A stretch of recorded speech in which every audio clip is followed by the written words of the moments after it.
Assalamualaikum warahmatullahi wabarakatuh. Hamdan wa syukran lillah, salatan wa salaman ala rasulillah. Asyhadu an la ilaha illallah wahdahu la syarikalah, wa asyhadu anna Muhammadan abduhu wa rasuluh. Para pendengar sekalian, pada sesi sebelumnya saya sudah coba menguraikan tentang manusia dengan 3 terminologi ya, sesuai yang kita telusuri di dalam Al-Quran atau ajaran Islam. Itu paling tidak ada 3 terminologi. Yang pertama ya sekedar mengulang ya, bashar atau basyariah. Yang kedua insan. Yang ketiga an-nas. Jadi barangkali kalau bashar itu sudah jelas manusia dari sisi makhluk biologis, makhluk jasmaniah, yakni manusia yang memiliki kecenderungan sebagai makhluk yang memang membutuhkan hal-hal yang bersifat material. Nah, kali ini akan kita coba melihat bagaimana pula dengan terminologi insan. Seperti yang saya tekankan pada sesi sebelumnya, insan inilah yang bisa dibangun. Becoming ini berarti potensi-potensi yang ada pada diri manusia itu bisa dikembangkan, bisa dididik, bisa ditarbiyah, bisa dita'lim, bisa ditakdib. Nah, kenapa seperti itu?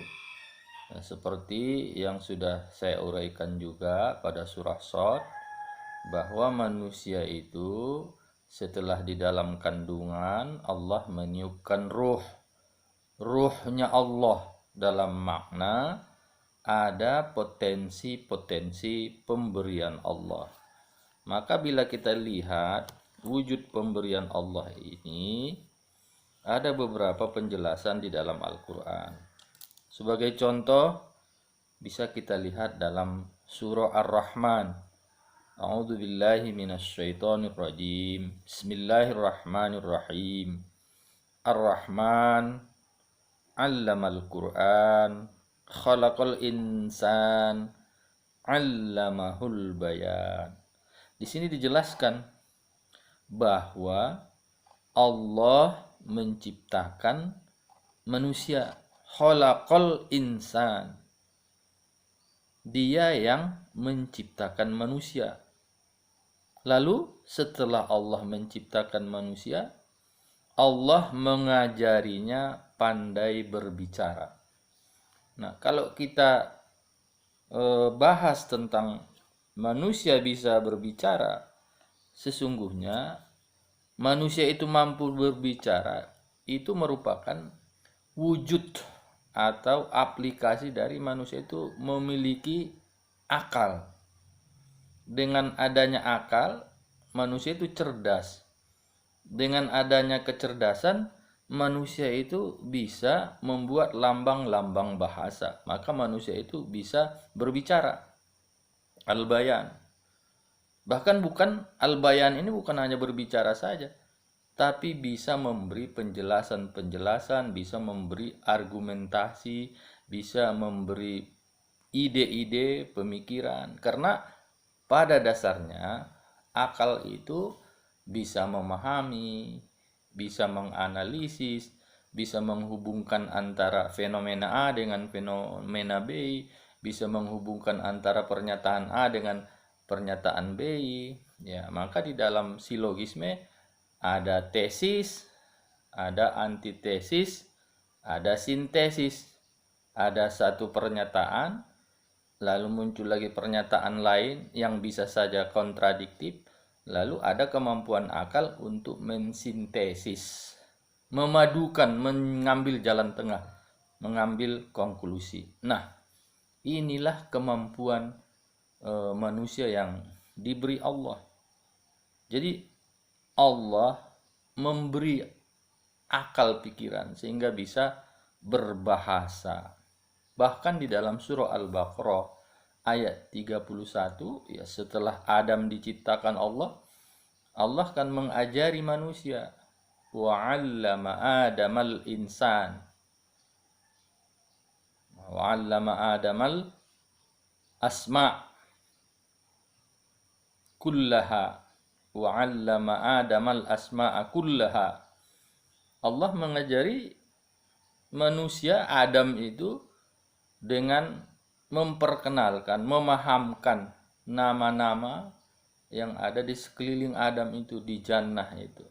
Nah, oleh karena itu, memang manusia itu bukan hanya basyariyah, tapi manusia itu ada dibekali. Di samping potensi jasmaniahnya, juga ada potensi ruhaniyah. Ada potensi-potensi ilahiyah yang diberi Allah kepada manusia agar bisa berkembang. Nah, oleh karena itu, di dalam surah At-Tin, Allah itu sangat tegas lagi.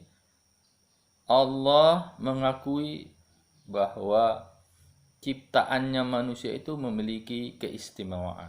A'udzubillahi minasyaitonirrajim. Laqad khalaqnal insana fi ahsani taqwim.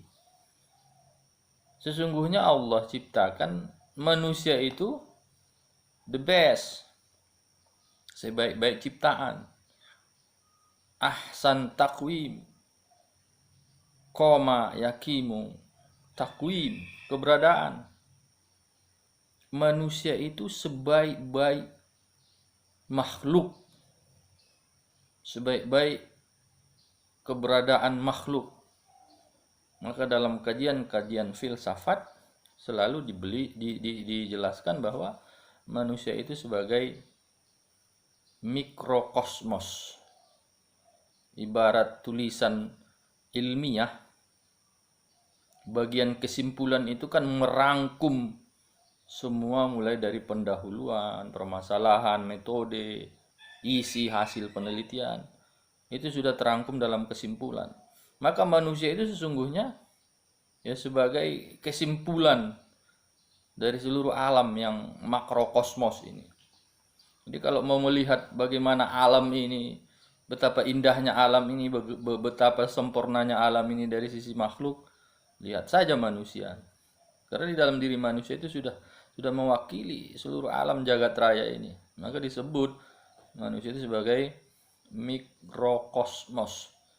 Dan memang ternyata seluruh anasir-anasir alam ada di dalam diri manusia. Ada angin, ada air, ada listrik, ada tanah, ya. Kita berasal dari tanah. Ya. Kullun nas min Adam wa Adam min turab. Ya, semua manusia ini kan berasal dari Adam, dan Adam itu diciptakan dari tanah. Ya, kita juga dari tanah, tapi melalui proses perjalanan alam, ya kan?